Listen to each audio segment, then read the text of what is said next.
Ya, selamat datang di Kembali Podcast. Selamat siang, sore, dan malam. Paginya lupa tuh. Oh iya, selamat pagi ya buat teman-teman Atau yang mungkin karena biasa anak startup kalau pagi masih tidur. masih tidur. Karena malamnya abis ngoding mungkin. Bener banget. Gitu. Iya. Saya juga menyapa kembali buat teman-teman, selamat datang di Kembali Podcast Di Kembali alias Podcast. Kempot. Karena Betul. kita mau membicarakan startup sampai Kempot. Kempot. Iya. Ada bintang tamu. Oke. Silakan Pak Tuan rumah Ya, nih. betul. Jadi hari ini kita kedatangan tamu yang luar biasa ya. Kolaborator yang setia banget sama Kembali, Bli Wahyu dari Bali Recycle Lab. Ya. Halo, selamat pagi, siang, sore, malam. Nah, kebetulan banget. Jadi kita emang hari ini mengundang Bli Wahyu untuk Hari Bumi. Hari Bumi. Yes, betul. Hari Jadi Bumi itu apa sih sebenarnya Hari Bumi itu? Jadi Hari Bumi itu kita ya memperingati bagaimana upaya kita yang sudah kita lakukan untuk menyelamatkan bumi. Ya, Itu dirayakan tiap tahun gitu. setiap tahun tanggal 22 April. 22 April. Wah, menarik Oke, jangan lupa tuh ya. 22 April. Itu banyak pasti kegiatan-kegiatan yang menarik ya, Bli ya. Iya, benar sekali. Nah, jadi alasan lain juga kenapa kita mengundang Bli Wahyu, salah satunya aku dan Mas Donald ya melihat banyak banget di startup yang lebih fokus ke isu sosial atau punya impact sosial yang real gitu. Jadi kita kedatangan banget nih salah satu pendiri startup sosial yang udah lumayan besar ya di Bali ya. Mudah-mudahan kita bisa ceritain sedikit mungkin tentang Bali Recycle Lab itu seperti apa dan kegiatannya sekarang seperti apa sih gitu. Oke. Ya, jadi Bali Recycle Up itu adalah salah satu startup yang fokusnya di daur ulang sampah. Ya, daur ulang sampah, kita mengolah sampah menjadi barang yang bernilai ekonomi lagi. Ya, kita memberikan kehidupan lagi untuk sampah supaya dia menjadi barang yang bermanfaat. Nah, Bali Recycle Lab ini yang pertama dia fokus ke sampah-sampah pura. Oh, yang ada di pura-pura. Yang ada di pura. Karena di Bali kita punya sekitar 3 juta komunitas agama Hindu. Setiap hari melakukan persembahyangan, mengaturkan persembahan seperti itu ya. Dan kita menghasilkan sampah dari itu, sampah dari pura. Dan sejauh ini sampah-sampah itu hanya dibawa langsung ke TPA. Nah, sehingga meskipun sampahnya itu organik, ya 80% kurang lebih organik, tetapi itulah yang menjadi masalah karena sampah di Indonesia adalah 70-80% organik. Itulah yang menjadi masalah yang harus kita selesaikan gitu. Kita berupaya untuk selesaikan. Oleh karena itu Bali Recycle Up berupaya untuk mendaur ulang sampah yang sudah ada di lapangan. Ya. Selain kita mengedukasi masyarakat, jadi sudah banyak sekali ada komunitas lain yang juga berkecimpung di mengedukasi masyarakat. Dan sekarang kami mengambil bagian di daur ulang sampah. Jadi sebenarnya ada permasalahan besar tentang bagaimana kita memproses atau mendaur ulang bahan-bahan organik ini ya. Barang organik. Nah, kalau boleh tahu sedikit dong, Bli, ceritanya gimana sih kok kepikiran ya sampai ke pengen buat nih daur ulang sampah organik? Apa emang dari permasalahan duluan atau emang kebayang dari dulu aku pengen nih buat sesuatu yang seperti ini gitu? Pertama dari dulu ketika balik dari Portugal itu memang ingin membuat komunitas awalnya. Dari Di Portugal? Dari Portugal. Ngapain tuh di Portugal? Lahirnya di Portugal. Dulu ke kuliah di Portugal. Kalau di Portugal bisa bahasa Spanyol sana. Bahasa ya? Portugis. Bahasa Portugis. Saya orang Portugis, saya nggak bisa ngomong Portugis. Bener. Masih ada darahnya. Manoh itu from Portugis soalnya. Saudara jauh ya? Oke, lanjut. Ya, jadi balik dari sana, di sana ketemu banyak orang yang concern sekali tentang lingkungan. Dan mereka tidak kuliah ataupun belajar tentang lingkungan gitu, tapi mereka concernnya tinggi sekali terhadap lingkungan. Jadi ketika balik saya ingin membuat komunitas awalnya. Kemudian buat komunitas, ternyata setelah cari-cari referensi sepertinya susah untuk sustain kalau tidak ada income generatornya. Ketika kita ingin memberdayakan masyarakat, jadi kita harus punya pendapatan. Jadilah kepikiran buat startup gitu. Akhirnya pulang ke Bali ngelihat memang permasalahannya adalah sampah pura karena pura itu adalah ikonnya Bali, tetapi jadi produser sampah. Nah, jadi supaya tidak menjadi ironi seperti itu, kita upayakan untuk mengolah sampah pura. Seperti itu. Jadi antara budaya, masyarakat dan lingkungan itu tidak bersinggungan, jadi tetap harmonis. Gitu. Sekarang kalau saya boleh tanya nih, kan tadi kan sebelum masuk ke lebih lanjut, kan sampahnya yang diolah ada sampah organik. Itu kan kalau yang kita rame biasanya kan adalah sampah-sampah, oh sampah plastik nih, Iya, yang dia nggak bisa terurainya lama ratusan tahun. Nah sampah organik ini kan kadang-kadang nanti dia juga busuk sendiri, hilang. Jadi kan kesannya tidak terlalu menyampah lah ya, nggak terlalu urgent. Tapi sebenarnya bener nggak sih kayak begitu gitu? Kalau dilihat dari prosesnya ya, memang prosesnya organik lebih cepat membusuk seperti itu. Tetapi sekarang komposisinya adalah di Indonesia 80% atau 70% sampai 80% adalah sampah organik. Which is itu jumlahnya sangat besar. Ya. 70%. Dan jumlah itu masuk ke TPA. Nah, yang membuat TPA itu tidak beroperasi dengan baik adalah banyaknya sampah organik yang masih tercampur di sana dan tidak ada pengolahan.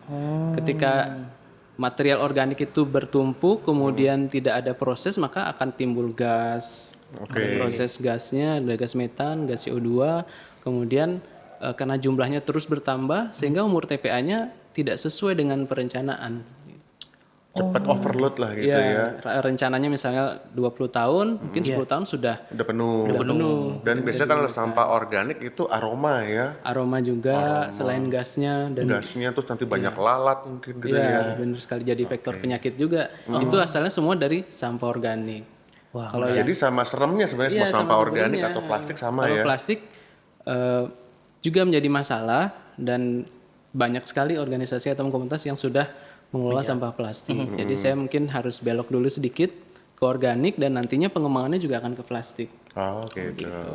Ngomong-ngomong tentang belok, artinya ada pivot nih ya Iya. dalam suatu menjalankan startup dengan impact sosial.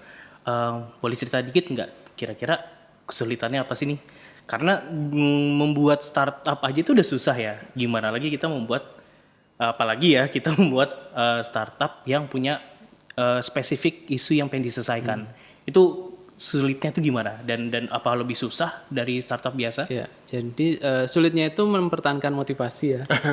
Karena antara kita mengabdi dengan memperoleh profit. Profit ya. Ya, kadang kalau mengabdi kita perlu mengeluarkan waktu, tenaga itu for free.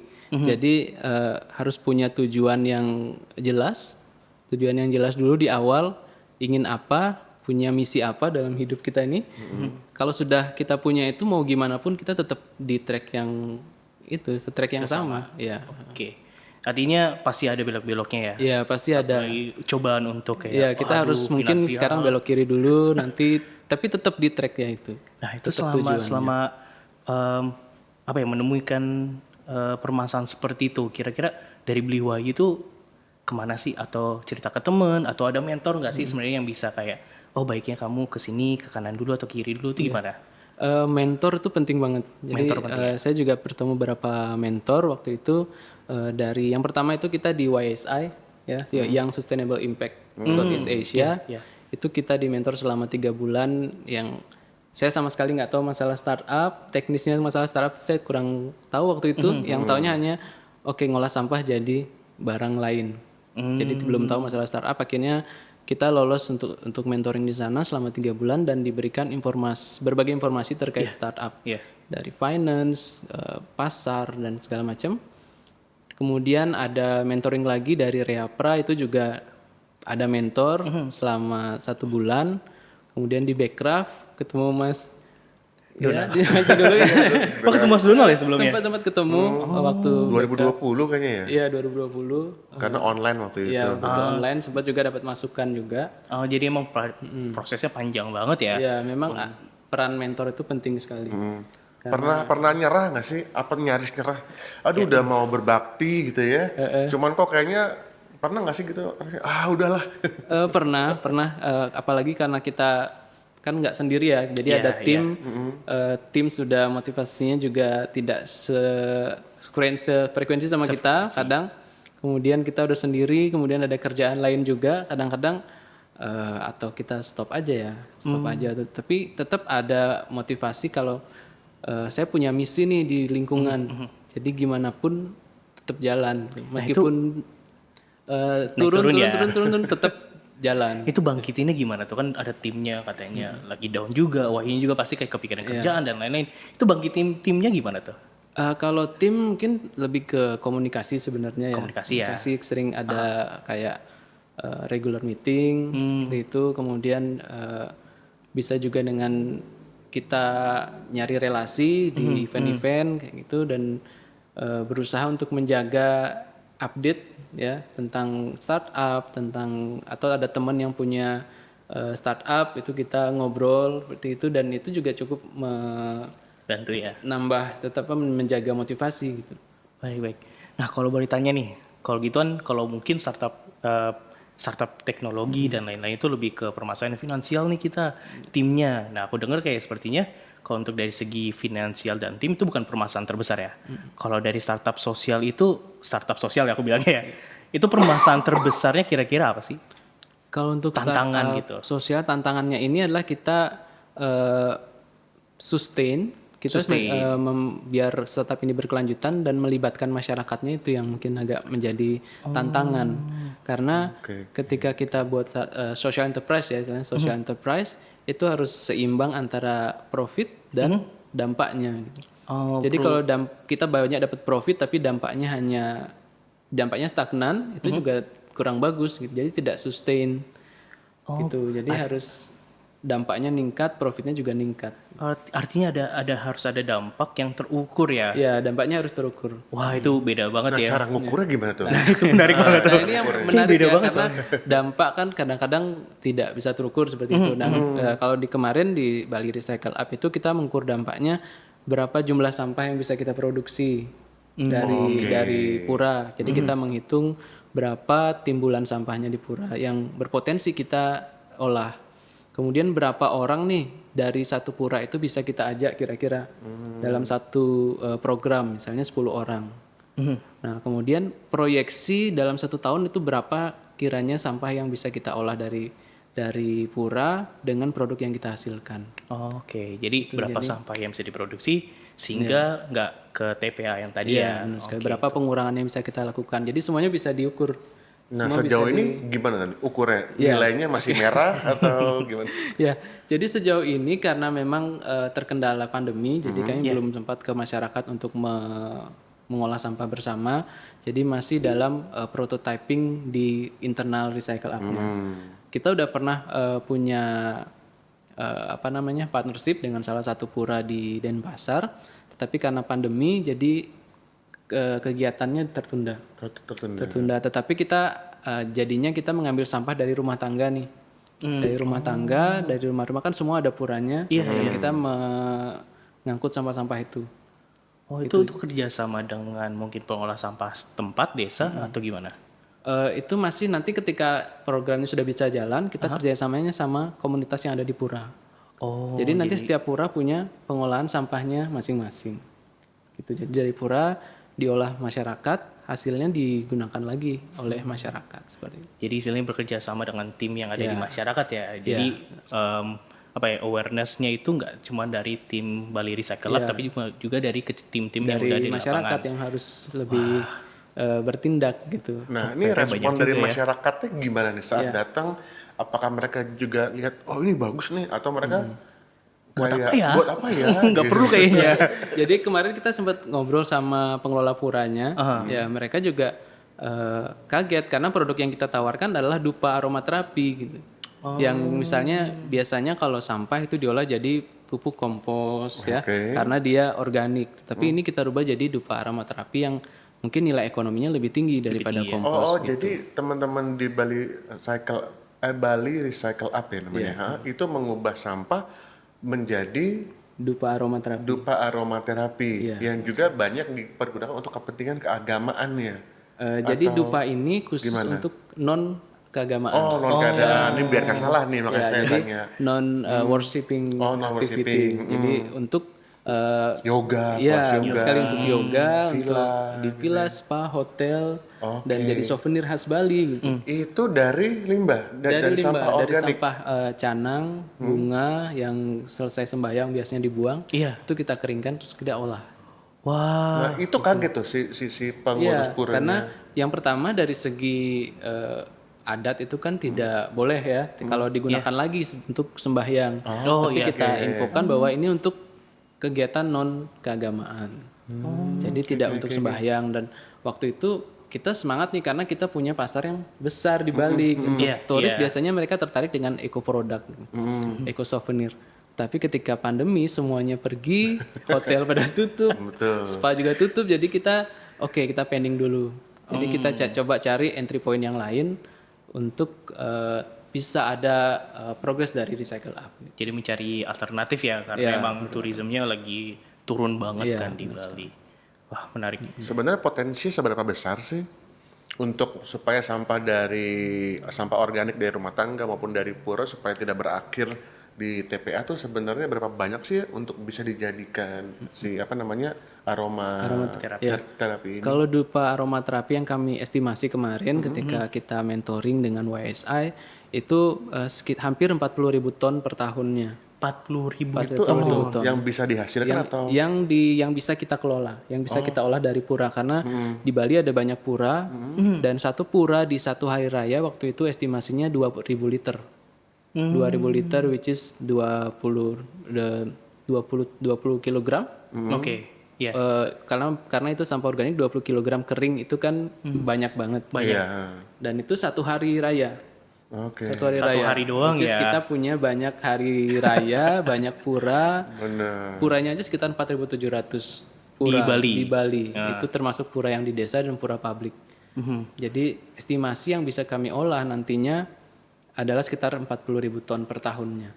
Nah, itu cara meracik untuk jadi dupa aromaterapinya lagi tuh apakah awalnya sendiri atau emang ada timnya atau ada untuk sebagian orang? Timnya ada, Bali Recycle Up ada tim dan kemudian saya di bagian produksinya. Oh, di bagian produksi Karena memang saya yang bereksperimen formulanya menambahkan ini bahan ini itu dan memang kita coba di rumah waktu itu. Oh, Kita masih coba di di rumah, kita trial error sampai kita ketemu formula yang memang pas untuk dupa aromaterapinya. Jadi dia seperti dupa yang biasa tetapi dia bahannya organik ya, total organik dan dia punya cerita yang menarik di belakang pembuatannya itu. Dari sesuatu yang notabene harusnya bau nggak enak, Iya. malah jadi baunya enak gitu ya. Aromaterapi ya.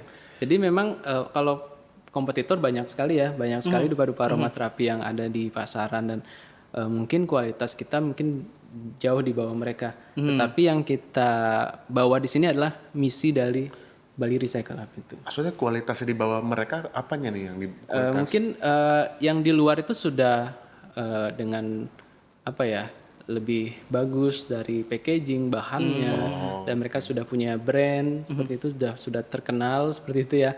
Tetapi kami tetap ya pede aja karena kami punya cerita yang berbeda di dupa ini. Betul.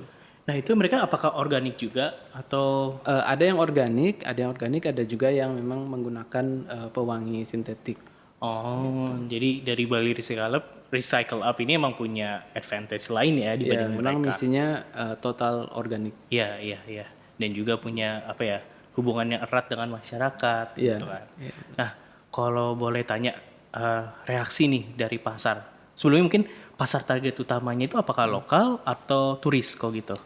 Kalau dulu turis. Turis. Ya, untuk lokalnya untuk teman-teman yang memang suka yoga, memang suka meditasi di rumahnya yang mereka perlu dupa, perlu pewangi seperti itu untuk konsentrasi. Jadi saya sempat kirim ke beberapa teman untuk testing. Memang dari cerita mereka mereka setuju ya untuk dari cerita. Tetapi memang dari produknya memang harus ada pengembangan lagi, ada perbaikan seperti itu.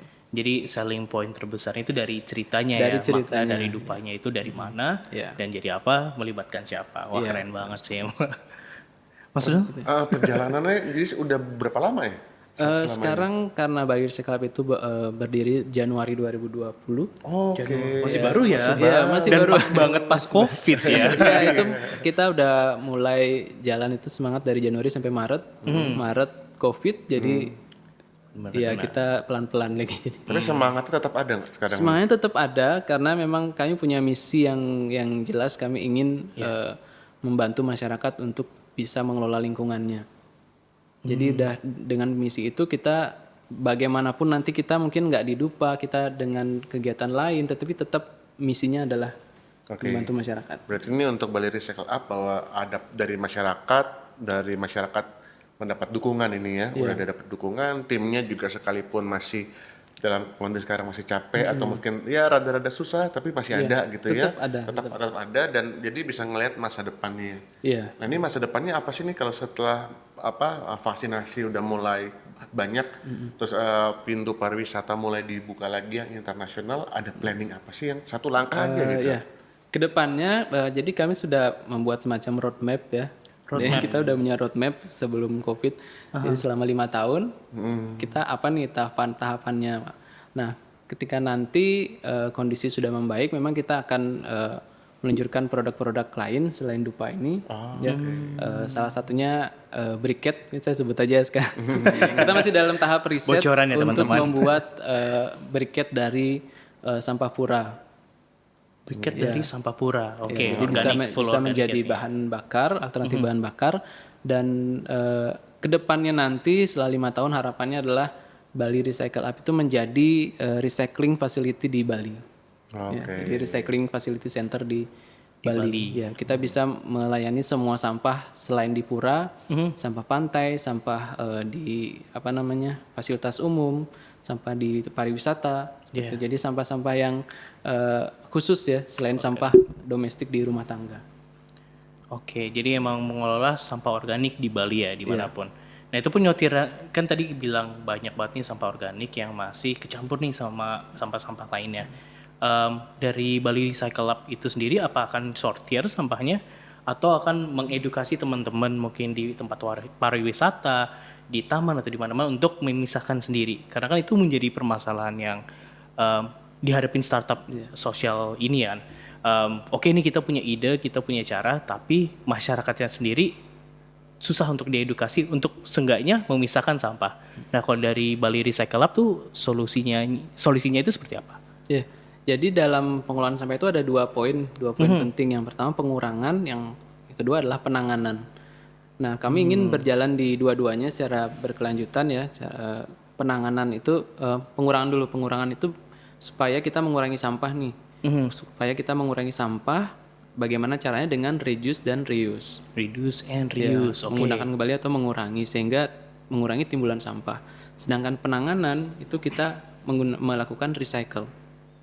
Jadi 3R itu terdiri dari penanganan dan pengurangan. Nah, penanganan ini dimulai dari pemilahan sampah. Jadi pemilahan sampah kita berusaha, memang susah ya karena sampah itu dari sumbernya harus dipisahkan, tetapi nanti truk ataupun di gerobak sampah itu jadi satu lagi. Kemudian dibawa ke TPA. Nah, di sini memang yang kompleks permasalahannya di sana dari segi pengelolaan sampah dari sumber sampai ke pengolahan. Nah, ini kita bisa ulik lebih dalam nih, cuman karena waktunya durasinya sudah habis, kita nanti lanjutin nih, ya nggak? Dilanjutin di channelnya Temu Ilmu. Jadi saya pamit dulu nih sama yang hostnya kembali. Terima kasih. Jadi buat teman-teman ceritanya masih ada lagi dan lebih menarik ya. Abis ini jadi teman-teman bisa lompat ke channelnya Temu Ilmu. Nah mungkin aku ambil intisari dulu ya. Jadi susah banget menjalankan startup sosial yang punya impact besar ya. Yang pertama pasti moodnya naik turun karena takut tidak sustainable. Nah yang pertama jadi teman-teman yang mau membuat startup sosial harus pasti dulu nih goalnya seperti apa dan memastikan timnya terus semangat. Dan pasti ada ya liku-likunya seperti startup lain pasti ada. Jadi itu penting banget dan kemudian komunikasi dengan masyarakat, komunikasi dengan buyernya itu penting juga ya. Oke, mungkin itu dari podcast kita kali ini. Jangan lupa di follow dulu. Oh iya, jangan lupa follow, subscribe, like, share di Facebook, di YouTube, dimanapun. Ya, terima kasih Beli Wahyu udah menyempatkan waktu ke sini. Sama-sama. Mudah-mudahan kita bisa kolaborasi di depan lagi. Oke. Terima kasih ya. Oke, bye-bye. Dadah.